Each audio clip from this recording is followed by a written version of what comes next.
This is The Mint live on ZTN Prime, your sneak peek into the world of business, finance, and economies. We're coming to you from Zimbabwe's capital, Harare. Let's get started. Now, coming up, artificial intelligence is rapidly transforming the world of work. The McKinsey Global Institute projects it could add $13 trillion to global GDP by 2030, boosting annual growth by over 1%. But with that growth comes disruption. Goldman Sachs warns that AI could replace the equivalent of 300 million jobs globally, especially in economies like the US and Europe, where up to a quarter of all work tasks may be automated. So, what does this mean for Africa as well as for Zimbabwe? Here at home, we face inflation, a shrinking formal sector, and over 30,000 graduates entering a saturated job market each year. Yet, AI and the digital economy offer new hope through platforms like Zimworks, remote work, and demand for new tech-driven skills. Today on The Mint, we explore how human resources must adapt in this changing world, from AI to informality, brain drain to upskilling. Big question being, can Zimbabwe catch the next wave of opportunity? When we come back from the break, I will be joined by human resources expert Tatenda Geoffrey Guzuzu. The Mint to Brought Back. Don't go anywhere.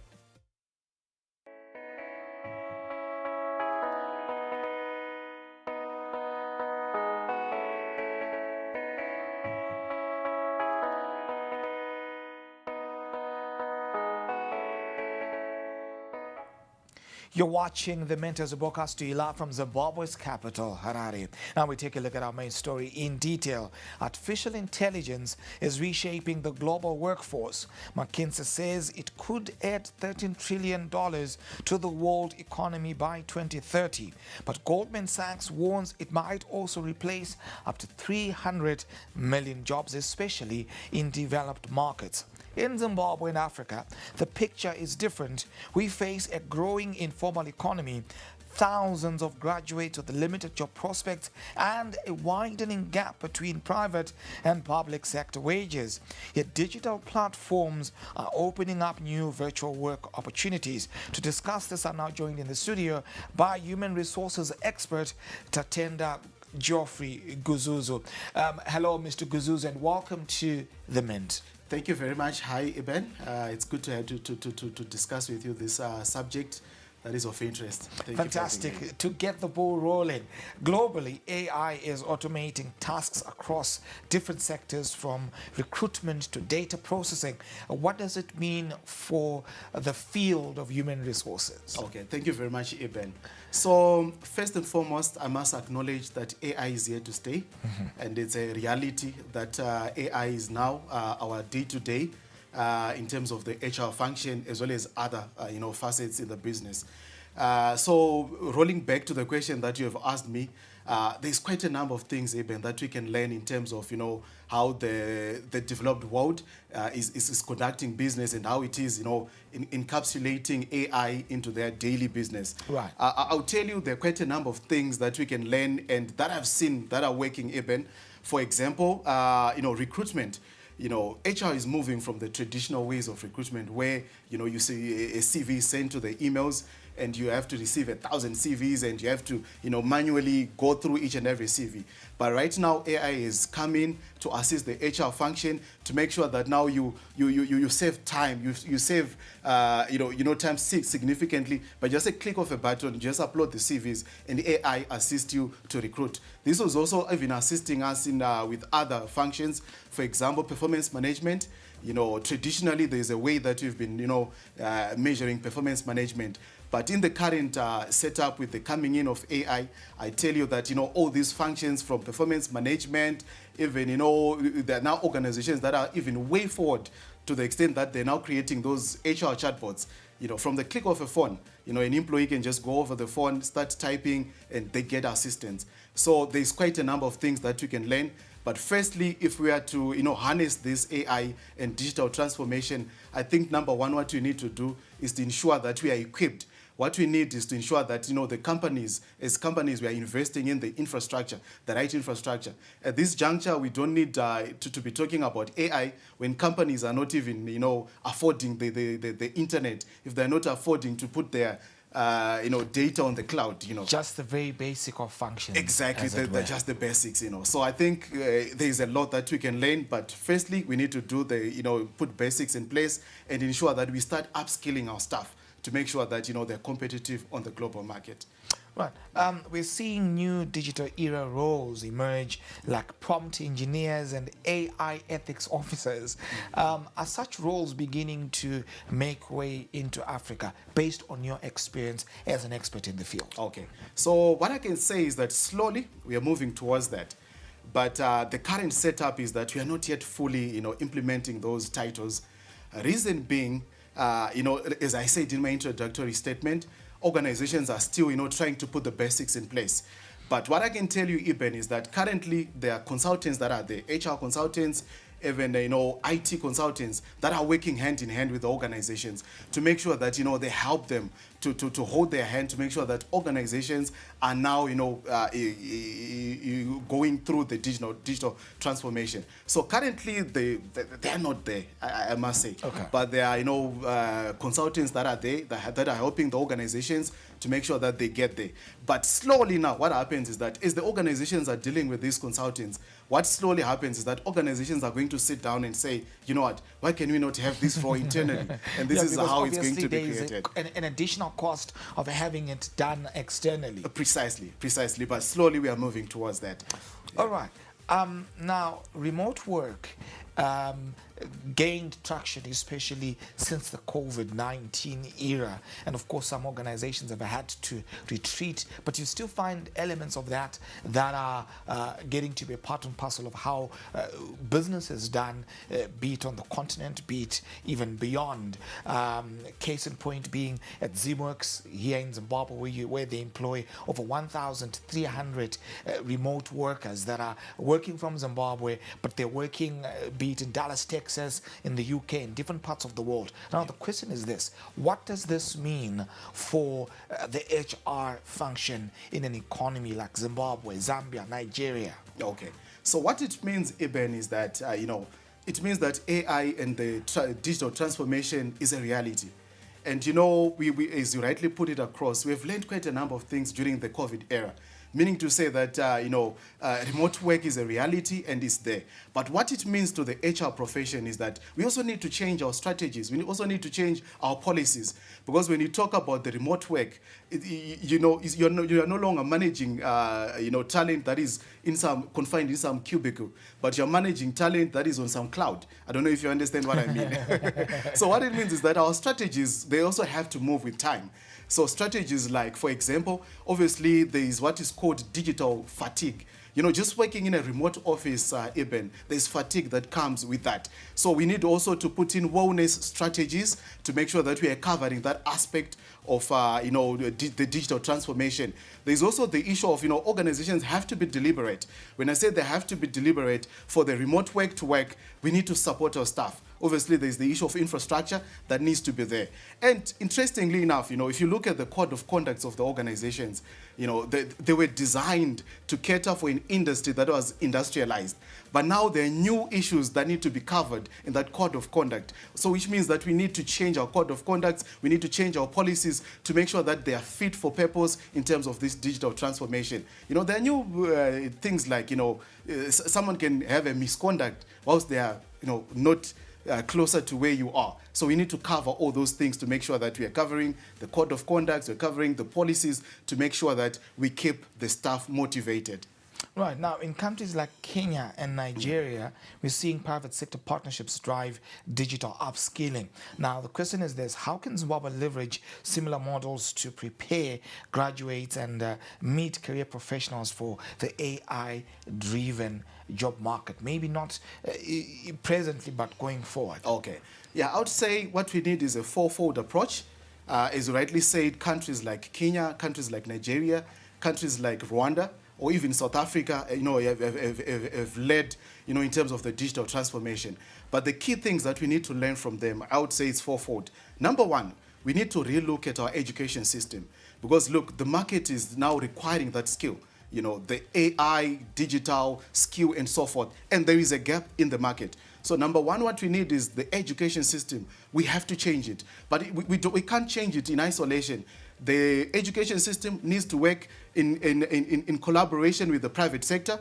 And because it's the private sector that is going to guide the education system to say, these are the jobs on the market and these are the skills that are required. So, you know, the education system has to move with time to make sure that they incorporate what's required on the market. Then the third thing, I would say the tech companies, they need to partner with the education system, with the private sector, as well as with the government to make sure that, you know, for us to win in this thing, Eben, we need to take a national approach. And we need to change the national digital culture in terms of the country. So I would say if we take that fourfold approach, definitely we'll get somewhere as a country. Right. In markets like India, the United States, AI era skills are commanding salary premiums. Are Zimbabwean and African employers adjusting the compensation in line with that global movement? Honestly speaking, currently on the market, there's that gap. And you know, that gap, formerly it used to be there due to industrialization. Now it has also moved on due to the coming in of AI, digitalization. The gap is there. So you'd find that, you know, in Europe, in India, what they're doing is they're giving incentives to these, you know, tech jobs. And they're trying to make sure that they force in a culture of getting digitalization. So there's that disparity on the market. But I know there are one or two things that we can learn from such countries. We can put in, you know, quite a number of strategies to make sure that at least, you know, we push the digitalization agenda. But currently on the market, I would say there's a gap. Right, before we take a break, I'm going to put you on the spot. Okay. You spoke about just how the process of hiring has to some degree now been digitized.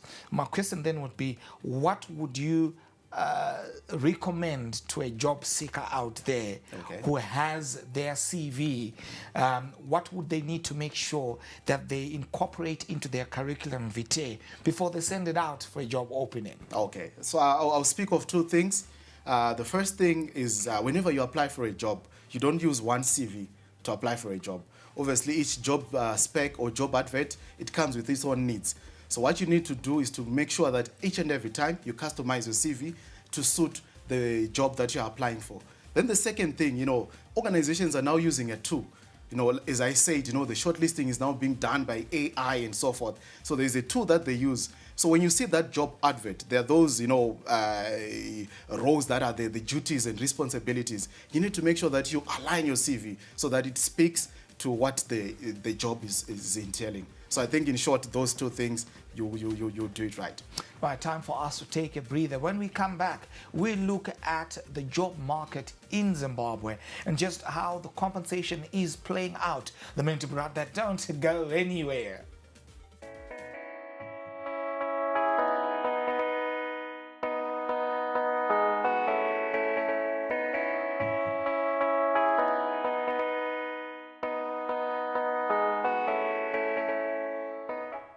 Didn't graduate. I guess I blew it. You couldn't advise him anything. He would just look at you and say, so who do you think you are? We were just like really spoiled. And then they just give me the receipt and I'd pay. The guy walks in one day and then he says that he wants to make a movie. He was blowing the money. There was just like this habit that he had where as soon as he got money, it was gone. I just didn't have the skills or the experience. This money, I could see it disappear so fast.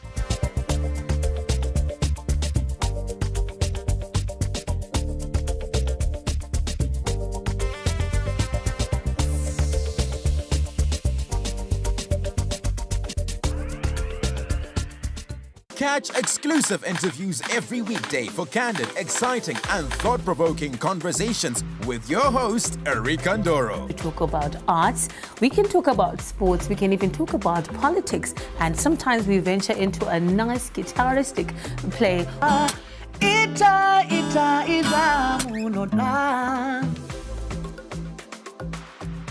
the one story where you can't get out of your head. Karowa mwana mnimambama mu studio. Wakatarisa munhu so Erica like where you are sitting. Ndozongokona bata face so pasina munhu. Wakasiya music yako yo afro chakuti ndo music manje no Zimbabwe. And I'm sure they're still saying the same thing now. Yeah, so Shona kana kuti chindevere kana mumwe mutaure muno muZimbabwe ndiwe iwewe ndiwo rupawo rwako ndicho chidadiso chako. Catch me, Erica Ndoro, right here on ZTN Prime every single Monday at 7 p.m. whilst we get exclusive.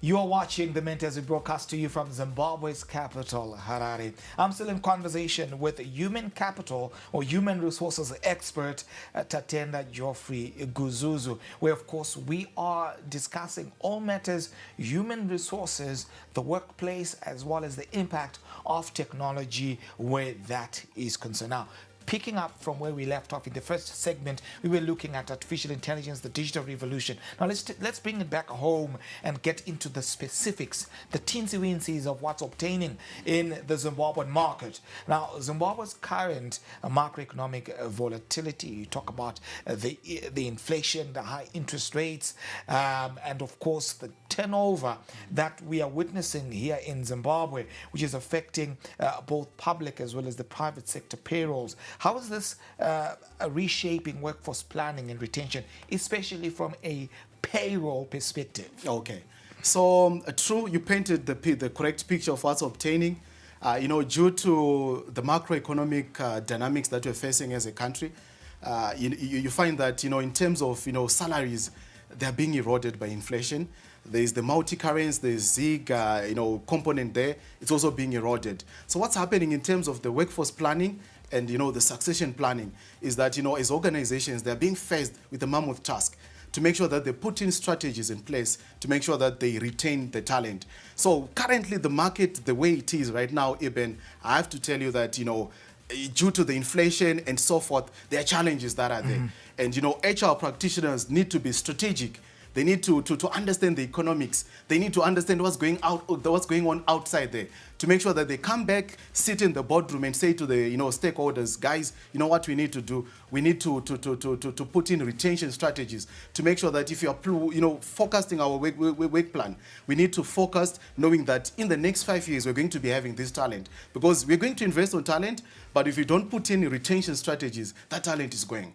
So, in terms of the payroll strategies and so forth, I think there's a lot that HR experts need to do to make sure that we retrain talent on the market. Right. Now, across Africa, we're seeing formal job creation lagging behind the population growth. And that would be pretty much true in the case of Zimbabwe. We are churning out on average 30,000 graduates from our academic institutions. This refers to your University of Zimbabwe, your MSU, your NAST, 30,000.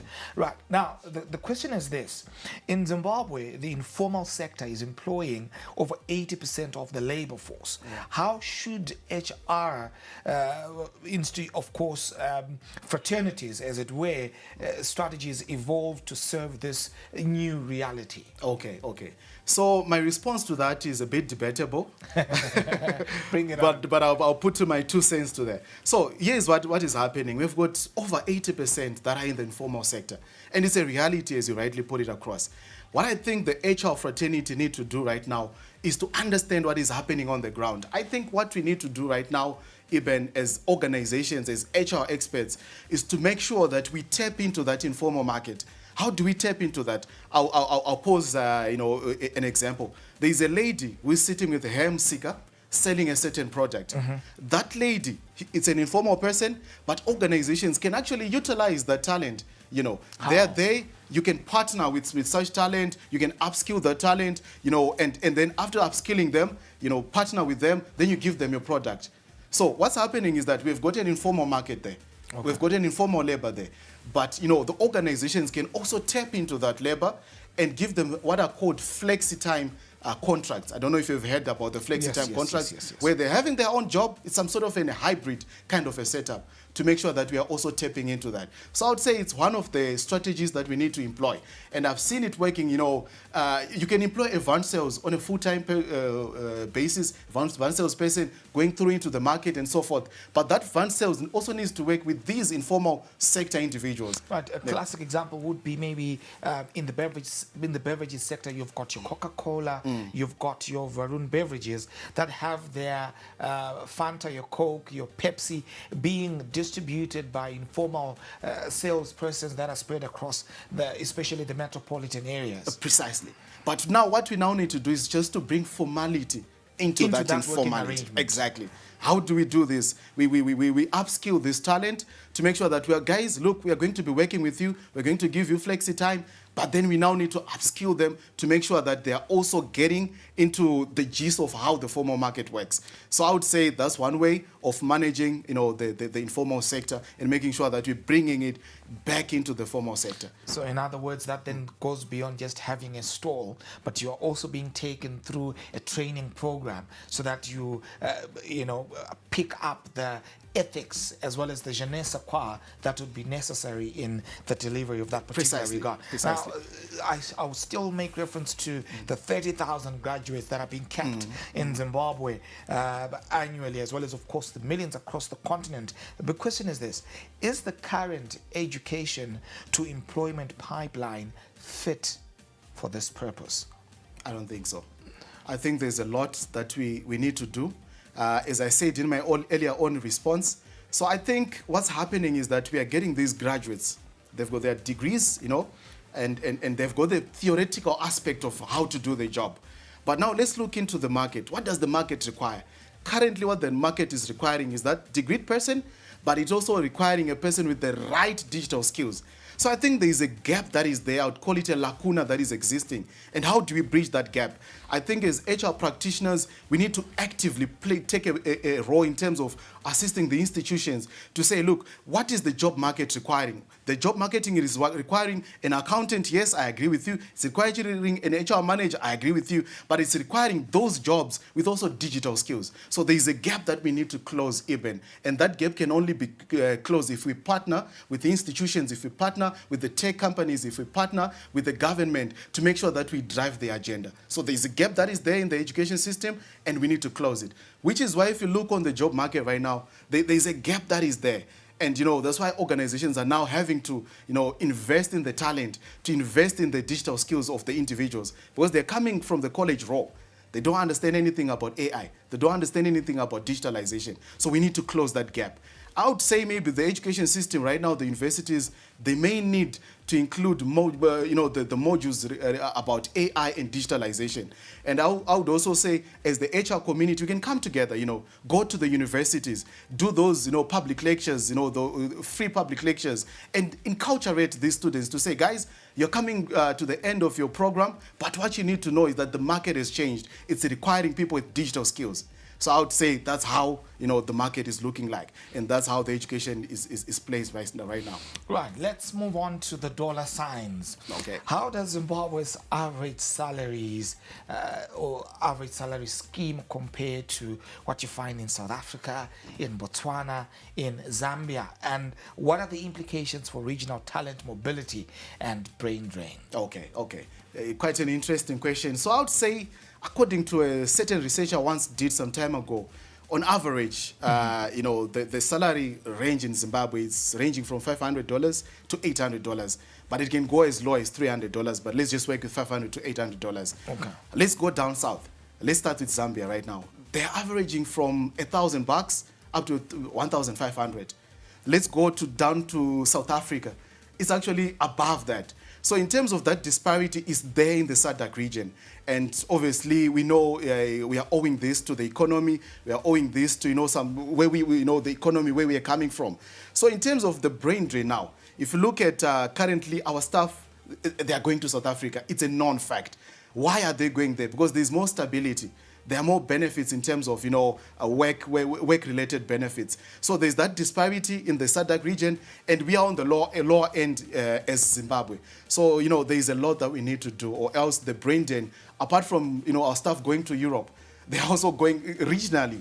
Zambia is stealing our staff. Rwanda, they're taking, talent from Zimbabwe. South Africa is taking our, the brightest minds right now. So there is a lot that we need to do to make sure that we retain that talent. Otherwise, it's a crisis.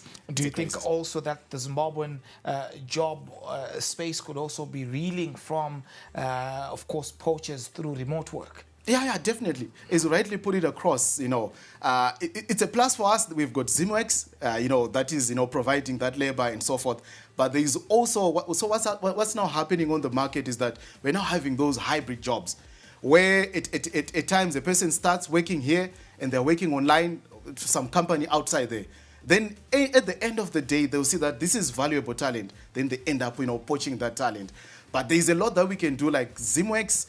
Credit to them. They're trying to make sure that they provide that hybrid setup, working in here, remote work, to make sure that at least the talent doesn't go out there. They're working for the global companies, but working in here in Zimbabwe. And it's something that we can learn as organization to make sure that we create that kind of a hybrid setup to make sure that at least we retain them so that they don't go outside of the country. Well, then I would ask, what non-monetary incentives could be provided to the labor force by domestic companies to try and retain some of their labor force? Okay. So in my response, firstly, let me make this point to say, in terms of the retention strategies, they differ. They differ by age, they differ by level. What managers want and what executives want, they differ. But generally speaking, the world is moving towards, a time of, health and wellness. And I would say number one thing that I've seen employees wanting a lot is medical aid. I don't want to be stressed about, if my kid goes sick and whatnot. So I've seen medical aid working wonders in trying to retain staff. I've also seen, especially the younger generation, if you provide them with, motor vehicle policy, where you're providing them a motor vehicle and it's fueled up. I've seen that also working wonders. I've also seen, especially the housing, especially looking at the current setup in Zimbabwe, who doesn't want to own a house? So some of the companies have been deliberate, making sure that they provide housing schemes to their staff. And when you approach a bank as an individual to say, I want a mortgage, it's very difficult even currently, because the banks also, they want to analyze and show, is it safe and so forth. But if organizations then approach the banks and say, look, we've got 1,000 staff and we want to introduce a mortgage system, and they can retain staff. So there's housing, there's providing loans for your staff, or even school fees benefit. For a young man like myself, I've got a little kid who is about to start school. If I'm to be given, a school fees benefit, it will go a long way. And there's no way I'm going to leave that company as long as I know that my kid is getting the best education, which is being funded by the organization. So these are some of the strategies that we can employ to make sure that we retain staff on the market. Now, I'll ask this. Are there successful African models Zimbabwe can learn from, where governments, educators, and the private sector have aligned effectively to address skill mismatches and unlock youth employment potential at scale? Yeah. I think we can take a lot from Kenya. Kenya implemented a very good strategy. There is what they called the Ajira digital platform. You know what Kenya did? The private sector came together with the government and the tech companies, and they started training the youth. Do you know, it was around 100,000 plus youths that were trained on the digital skills. And these youths are still there in Kenya. And they now have the digital skills, and they're working for these big tech companies out there.